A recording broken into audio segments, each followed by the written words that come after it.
Hojik aikoigi MLA sing mikap thokba hore makoina mikap thokliba asi maraibak maramdam asibu nungsibagi natte iramdam Manipur asibu tungi mirolgi damakta amuktang di kalam lagi haibagi su natte makoi saktigi lamjen tanaba asida handak anauba lengak semnabagi damakta masigi matang asida mathum marang hauba hore masi maru oina Manipurgi lairiba MLA sing BJP ki maraktagi majority oiriba makoi hojik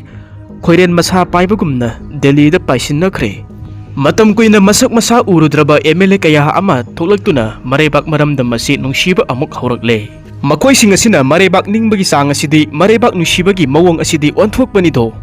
masi ataigidi oiramloi Chief Minister gi pham masi paihunaba natragana atopa MLA sing aduna Minister gi pham amatang phanghuragadi haibagi matagumna hojik makoi sing asi mathum marang hauba haure Makhoigi oiba phirep amadi makhoigi oiba wakhal asini hojik praja singi wakhalda samamnaba amadi angakpa phawribasi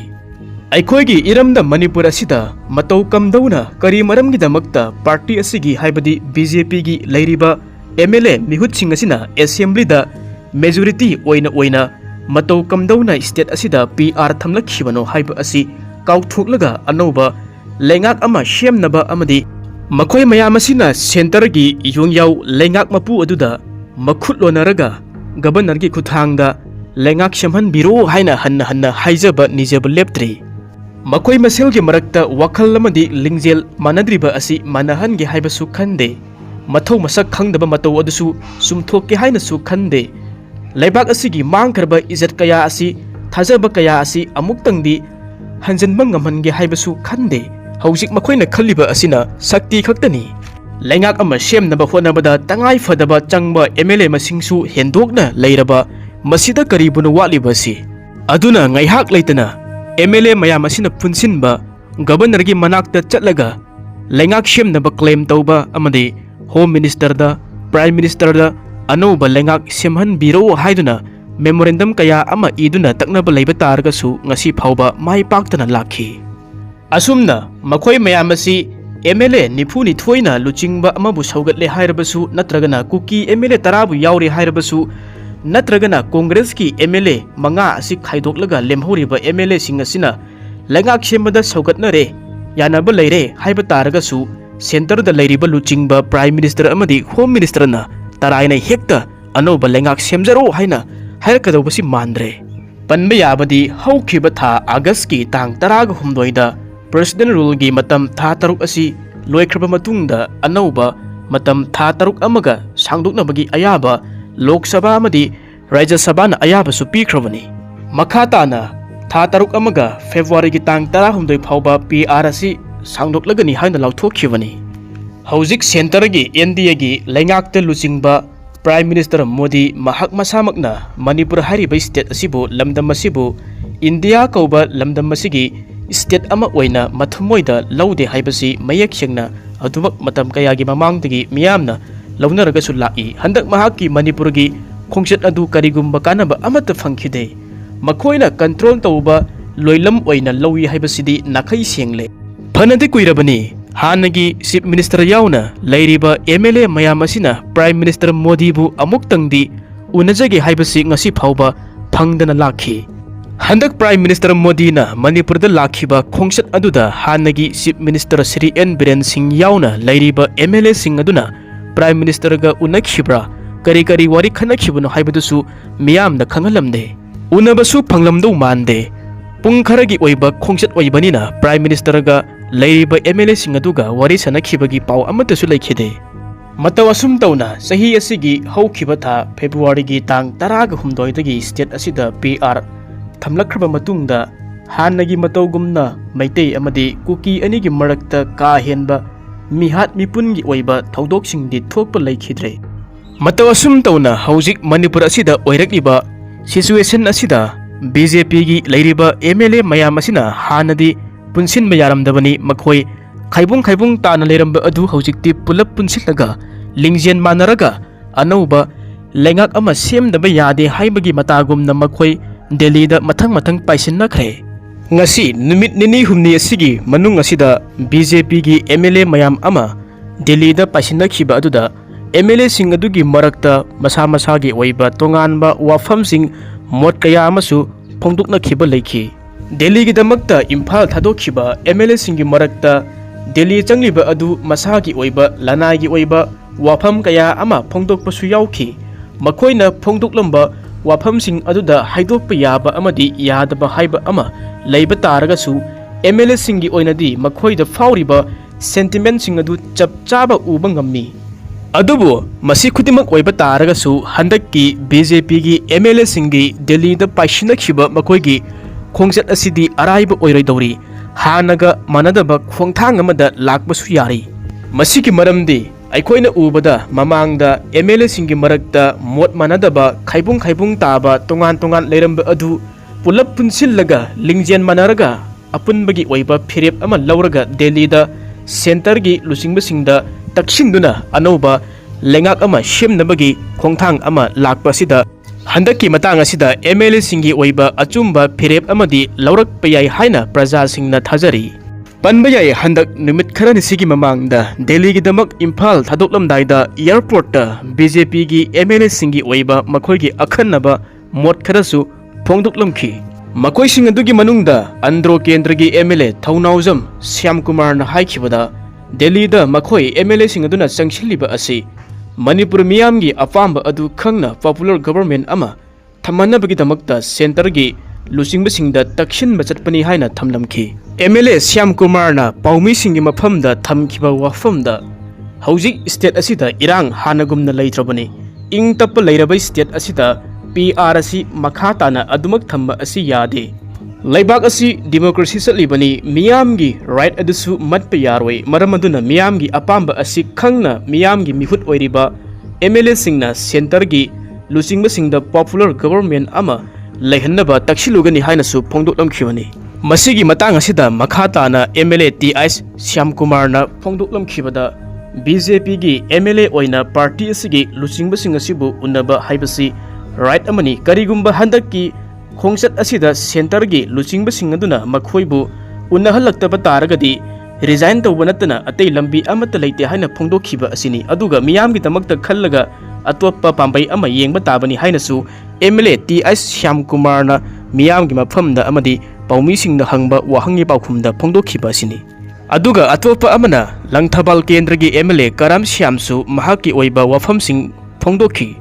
महाकना हाइखिबदा हौखिबा September की अरोइबा चयोलदा BJP की senior MLA तराना पुल्लगा मिफम अमा पांगथोखि high हाइरिबा मिफम अदुदा लौखिबा वारेप की मतुंगिना BJP की लैरिबा MLA कुंथ्राना Delhi दा चलगा centre की लुचिंगबसिंगदा pressure पीरगा popular government अमा सेमहन्नबा तक्षिलुनबगी दमकता यानाबा लैखि हाइना पोंदोखि मरम असिना हौजिक दिल्ली दा BJP की MLA सिंगना चलिबा असि लुचिंगबा अमतगी इंटरेस्ट चटपा नते हाइनसु हाइखि मणिपुर की मियामगी अमदी स्टेट असिगी येंगलगा अथुबा मतमदा मियामगी ओइबा गवर्नमेंट अमा लैहल्लु हाइना सेंटर की लुचिंगबसिंगी मफमदा तकनबा चटपनी हाइना कराम श्यामना फोंदोखिबनी महाकना मखा ताखिबदा हंदकी खोंगचत असिदा MLA सिंगना अंगंबा लेवलदा उनबा याबा सेंटर की लुचिंगबा कया अमा उनरगा स्टेट असिगी ओइबा तौबा याबा कया अमा तौरकनी हाइनसु थाजै हाइखि मसिदा करिगुम्बा सेंटर की लुचिंगबसिंगना जारक्तबा तारगदी अतोप्पा खोंगथांग अमा अमुक लौखतनबा खनगनी हाइनसु कराम श्यामना फोंदोखिबसनी अदुगा अतोप्पा अमना हानसु मिनिस्टर ओइरमलबा सिंगजमै केंद्र की MLA वाई खेमचानसु महाकी ओइबा मोट फोंदोखि MLA वाई खेमचानदा पाउमीसिंगना हंगबा वाहंगी पाउखुमदा महाकी हंदकी दिल्ली की खोंगचत असिगी मतंगदा थोइदोकपा वाफम अमता थमलमदे महाकी हौनबी नो कमेंट हाइरमखि अदुबु महाकना थोइदोकपा वाफम अमता पलमदबा तारगसु यामना लॉजिक ओइबा वाफम अमदी थमलमखि मदुदी दिल्ली की मणिपुर भवनदा गेट टुगेदर अमा यावबा चटपनी हाइनसु फोंदोकलमखि महाकना फोंदोखिबा गेट टुगेदर असि हाना तोखाइ तोखाइना लैरंबा BJP की MLA सिंगी ओइबा गेट टुगेदर ओइरबा याय हाइनसु हाइरमखिबसनी अदुगा अतोप्पा अमना बिष्णुपुर केंद्र की MLA हानसु मिनिस्टर ओइरमलबा कोंथौजम गोविंदासनसु महाकी ओइबा वाफम फोंदोखिबदा हानगी chief minister Shri N Biren Singh अमसुंग मणिपुर लेजिस्लेटिव असेंबली की स्पीकर TS सत्यव्रत BJP की MLA सिंह दिल्ली दा अमुक्तंग पुनसिलगा उनसी हाइबदगी चटपनी हाइखि ꯃꯁꯤ ꯅꯠꯇꯅ ꯑꯇꯣꯞꯄ ꯋꯥꯐꯝꯗꯤ ꯈꯪꯗꯦ ꯍꯥꯏꯅ ꯈꯨꯝꯂꯝꯈꯤ꯫ ꯗꯦꯜꯂꯤꯒꯤ ꯈꯣꯡꯆꯠꯇ ꯌꯥꯎꯈꯤꯕ ꯕꯤꯖꯦꯄꯤ ꯅꯠꯇꯕ ꯑꯇꯣꯞꯄ ꯄꯥꯔꯇꯤꯒꯤ NPPꯒꯤ MLA ꯁꯦꯛ ꯅꯨꯔ ꯍꯁꯟꯅ ꯄꯥꯎꯃꯤꯁꯤꯡꯗꯁꯨ ꯍꯥꯏꯈꯤ ꯃꯗꯨꯗꯤ ꯍꯧꯖꯤꯛ ꯃꯅꯤꯄꯨꯔꯒꯤ ꯃꯤꯌꯥꯝꯅ ꯄꯥꯝꯂꯤꯕ ꯑꯁꯤ ꯄꯣꯄꯨꯂꯔ ꯒꯕꯔꯟꯃꯦꯟꯠ ꯑꯃ ꯂꯩꯍꯟꯕꯒ ꯏꯔꯣꯏꯅꯅ ꯏꯪ ꯇꯞꯄ ꯁ꯭ꯇꯦꯠ ꯑꯃ ꯎꯍꯟꯕ ꯑꯗꯨꯅꯤ꯫ ꯃꯁꯤ ꯈꯪꯅ ꯃꯤꯌꯥꯝꯒꯤ ꯃꯤꯍꯨꯠ ꯑꯣꯏꯔꯤꯕꯁꯤꯡꯅꯁꯨ ꯑꯅꯧꯕ ꯂꯤꯗꯔꯁꯤꯞ ꯑꯃꯒꯤ ꯃꯈꯥꯗ ꯑꯅꯧꯕ ꯂꯩꯉꯥꯛ ꯑꯃ ꯂꯩꯍꯟꯅꯕ ꯁꯦꯟꯇꯔꯒꯤ ꯂꯨꯆꯤꯡꯕꯁꯤꯡꯒ ꯎꯅꯕ ꯑꯁꯤ ꯗꯔꯀꯥꯔ ꯇꯥꯏ꯫ ꯃꯁꯤ ꯁꯣꯏꯗꯅꯃꯛꯀꯤ ꯑꯊꯨꯕ ꯃꯇꯝꯗ ꯃꯤꯌꯥꯝꯒꯤ ꯑꯄꯥꯝꯕ ꯑꯁꯤ ꯈꯪꯅ ꯊꯕꯛ ꯇꯧꯔꯛꯀꯅꯤ ꯍꯥꯏꯕꯒꯤ ꯊꯥꯖꯕꯁꯨ ꯂꯩ ꯍꯥꯏꯅ ꯐꯣꯡꯗꯣꯛꯂꯝꯈꯤ꯫ BJPꯒꯤ ꯄꯥꯁꯣꯏ ꯀꯦꯟꯗ꯭ꯔꯒꯤ MLA ꯁꯥꯄꯝ ꯀꯨꯟꯖꯒꯦꯁꯣꯔ ꯀꯦꯕꯅꯁꯨ ꯃꯅꯤꯄꯨꯔ ꯑꯁꯤꯕꯨ ꯏꯪꯅ ꯆꯤꯛꯅ ꯂꯩꯅꯅꯕꯒꯤꯗꯃꯛꯇ ꯏꯁꯣꯔ ꯈꯨꯔꯨꯝꯃꯤꯟꯅꯁꯤ, ꯗꯦꯜꯂꯤꯗ ꯆꯠꯂꯤꯕ ꯑꯁꯤꯒꯤ ꯑꯀꯨꯞꯄ ꯋꯥꯐꯝꯗꯤ ꯐꯣꯡꯗꯣꯛꯅꯤꯡꯗ꯭ꯔꯦ, ꯍꯣꯠꯅꯕ ꯌꯥꯕꯗꯤ ꯍꯣꯠꯅꯔꯤ, ꯃꯔꯝ ꯑꯗꯨꯅ ꯃꯤꯌꯥꯝꯅꯁꯨ ꯑꯐꯕ ꯑꯣꯏꯔꯛꯅꯕꯒꯤꯗꯃꯛꯇ ꯑꯥꯁꯥ ꯇꯧꯃꯤꯟꯅꯁꯤ ꯍꯥꯏꯅꯁꯨ ꯍꯥꯏꯔꯝꯈꯤ꯫ ꯅꯥꯀꯜ ꯑꯃꯔꯣꯝꯗ ꯍꯧꯖꯤꯛ BJPꯒꯤ ꯂꯩꯔꯤꯕ MLA ꯃꯌꯥꯝ ꯑꯁꯤꯅ ꯍꯟꯗꯛ ꯂꯩꯉꯥꯛ ꯑꯃ ꯁꯦꯝꯅꯕꯒꯤꯗꯃꯛꯇ ꯃꯊꯨꯝ ꯃꯔꯥꯡ ꯍꯧꯕ ꯑꯁꯤꯒꯤ ꯃꯇꯥꯡ ꯑꯁꯤꯗ ꯍꯥꯟꯅꯒꯤ ꯃꯅꯤꯄꯨꯔꯒꯤ ꯇꯥꯝ ꯑꯍꯨꯝꯂꯛ ꯆꯤꯞ ꯃꯤꯅꯤꯁꯇꯔ ꯑꯣꯏꯔꯝꯂꯕ ꯊꯧꯕꯥꯜ ꯀꯦꯟꯗ꯭ꯔꯒꯤ MLA ꯑꯣꯀ꯭ꯔꯝ ꯏꯕꯣꯕꯤꯁꯤꯡꯅꯁꯨ ꯃꯁꯤꯒꯤ ꯃꯇꯥꯡꯗ ꯃꯍꯥꯛꯀꯤ ꯑꯣꯏꯕ ꯋꯥꯐꯝ ꯐꯣꯡꯗꯣꯛꯈꯤꯕꯗ BJPꯒꯤ ꯂꯩꯔꯤꯕ MLAꯁꯤꯡꯅ ꯉꯥꯏꯍꯥꯛ ꯂꯩꯇꯅ ꯗꯦꯜꯂꯤꯗ ꯆꯠꯂꯒ ꯂꯩꯉꯥꯛ ꯁꯦꯝꯖꯔꯒꯦ ꯍꯥꯏꯅ ꯋꯥꯅꯣꯝꯂꯤꯕ ꯑꯁꯤ ꯎꯔꯒ ꯃꯅꯤꯄꯨꯔꯤ ꯑꯃ ꯑꯣꯏꯅ ꯏꯀꯥꯏꯕ ꯐꯥꯎꯏ ꯍꯥꯏꯅꯁꯨ CLPꯒꯤ ꯂꯤꯗꯔꯁꯨ ꯑꯣꯏꯔꯤꯕ ꯑꯣꯀ꯭ꯔꯝ ꯏꯕꯣꯕꯤꯁꯤꯡꯅ ꯀꯔꯦꯝꯅꯕꯁꯨ ꯐꯣꯡꯗꯣꯛꯈꯤ꯫ ꯇꯁꯦꯡꯅ ꯍꯥꯏꯔꯒꯗꯤ CLPꯒꯤ ꯂꯤꯗꯔ ꯑꯣ ꯏꯕꯣꯕꯤꯅ ꯐꯣꯡꯗꯣꯛꯈꯤꯕ ꯋꯥꯐꯝ ꯑꯁꯤ BJPꯒꯤ MLAꯁꯤꯡꯒꯤ ꯑꯣꯏꯅꯗꯤ ꯌꯥꯝꯅ ꯏꯀꯥꯏꯕ ꯐꯥꯎꯕ ꯋꯥꯐꯝ ꯑꯃꯗꯤ ꯑꯣꯏ꯫ ꯃꯁꯤ ꯇꯁꯦꯡꯅ ꯆꯨꯝꯕꯁꯨ ꯌꯥꯎꯔꯤ꯫ ꯂꯩꯕꯥꯛ ꯑꯁꯤꯗ ꯁ꯭ꯇꯦꯠ ꯑꯁꯤꯗ ꯃꯇꯝ ꯀꯨꯏꯅꯗꯒꯤ ꯄꯣꯄꯨꯂꯔ ꯒꯕꯔꯟꯃꯦꯟꯠ ꯑꯃ ꯊꯝꯅꯕ ꯍꯣꯠꯅꯕꯗ ꯗꯦꯜꯂꯤꯗ ꯉꯥꯏꯍꯥꯛ ꯂꯩꯇꯅ ꯆꯠꯇꯨꯅ ꯋꯥꯅꯣꯝꯕꯒꯤ ꯄꯥꯎ ꯀꯌꯥ ꯑꯃ ꯃꯦꯗꯤꯌꯥꯗꯁꯨ ꯉꯥꯏꯍꯥꯛ ꯂꯩꯇꯅꯁꯨ ꯃꯌꯥꯝꯅ ꯇꯥꯟꯅꯔꯕꯅꯤ꯫ ꯃꯅꯤꯄꯨꯔꯤ ꯃꯤꯌꯥꯝꯅ ꯂꯩꯉꯥꯛ ꯑꯁꯤ ꯁꯦꯝꯅꯕ ꯄꯥꯡꯒꯜ ꯑꯁꯤ ꯁꯤꯟꯅꯕ ꯇꯥꯔꯒꯁꯨ ꯉꯁꯤ ꯐꯥꯎꯕ BJPꯒꯤ ꯂꯩꯔꯤꯕ MLAꯁꯤꯡꯅ ꯁꯦꯝꯕ ꯉꯝꯗ꯭ꯔꯦ꯫ ꯗꯦꯜꯂꯤꯒꯤ ꯌꯥꯀꯥ ꯌꯦꯡꯂꯒ ꯂꯩꯔꯦ꯫ ꯗꯦꯜꯂꯤꯗꯒꯤ ꯌꯩꯔꯛꯄ ꯇꯥꯜꯗ BJPꯒꯤ ꯊꯧꯃꯤꯁꯤꯡꯅ MLAꯁꯤꯡꯅ ꯖꯒꯣꯏ ꯁꯥꯔꯒ ꯂꯩꯔꯦ꯫ ꯃꯁꯤ ꯎꯔꯒ ꯃꯅꯤꯄꯨꯔꯤ ꯑꯃ ꯑꯣꯏꯅ ꯏꯀꯥꯏꯕ ꯐꯥꯎꯏ ꯍꯥꯏꯕ ꯑꯣ ꯏꯕꯣꯕꯤꯒꯤ ꯋꯥꯐꯝ ꯑꯁꯤ ꯌꯥꯝꯅ ꯆꯨꯝꯂꯕ ꯋꯥꯐꯝ ꯑꯃꯗꯤ ꯑꯣꯏ꯫ ꯃꯁꯤ ꯇꯁꯦꯡꯅ ꯏꯀꯥꯏꯅꯤꯡꯉꯥꯏ ꯑꯣꯏꯕ ꯋꯥꯐꯝ ꯑꯃꯅꯤ꯫ ꯑꯗꯨꯕꯨ ꯍꯟꯗꯛꯀꯤ ꯈꯣꯡꯆꯠ ꯑꯁꯤꯗ BJPꯒꯤ MLAꯁꯤꯡꯒꯤ ꯑꯣꯏꯕ ꯑꯆꯨꯝꯕ ꯑꯀꯟꯕ ꯐꯤꯔꯦꯞ ꯑꯃꯗꯤ ꯂꯧꯔꯛꯀꯅꯤ ꯍꯥꯏꯅꯁꯨ ꯊꯥꯖꯩ꯫ ꯑꯁꯨꯝꯅ ꯍꯧꯖꯤꯛ ꯂꯥꯛꯂꯤꯕ ꯋꯥꯐꯝ ꯑꯁꯤꯒꯤ ꯃꯇꯥꯡꯗ BJPꯒꯤ ꯂꯩꯔꯤꯕ MLAꯁꯤꯡ ꯃꯊꯪ ꯍꯧꯖꯤꯛ ꯗꯦꯜꯂꯤꯗ ꯄꯥꯏꯁꯤꯟꯅꯈꯤꯕ ꯑꯁꯤꯒꯤ ꯃꯇꯥꯡ ꯑꯁꯤꯗ ꯍꯧꯖꯤꯛ ꯐꯥꯎꯕꯒꯤ ꯑꯣꯏꯅ ꯁꯦꯟꯇꯔꯒꯤ ꯂꯨꯆꯤꯡꯕꯁꯤꯡ ꯎꯅꯕꯒꯤ ꯋꯥꯐꯝꯗꯤ ꯂꯩꯇ꯭ꯔꯤ꯫ ꯊꯥꯖꯕ ꯌꯥꯕ ꯃꯐꯝꯗꯒꯤ ꯐꯪꯕ ꯄꯥꯎ ꯑꯃꯅ ꯍꯧꯖꯤꯛ ꯗꯦꯜꯂꯤꯗ ꯊꯨꯡꯈ꯭ꯔꯕ BJPꯒꯤ MLAꯁꯤꯡꯅ ꯑꯍꯥꯟꯕ ꯑꯣꯏꯅ BJPꯒꯤ ꯅꯣꯔꯊ ꯏꯁꯠꯀꯤ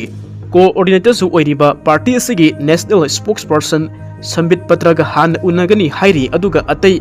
ꯂꯤꯗꯔꯁꯤꯡ ꯑꯗꯨꯗꯤ ꯎꯅꯕꯒꯤꯗꯤ ꯍꯧꯖꯤꯛ ꯐꯥꯎꯕꯒꯤ ꯑꯣꯏꯅ ꯑꯦꯄꯣꯏꯟꯠꯃꯦꯟꯠ ꯐꯪꯗ꯭ꯔꯤ ꯍꯥꯏꯔꯤ꯫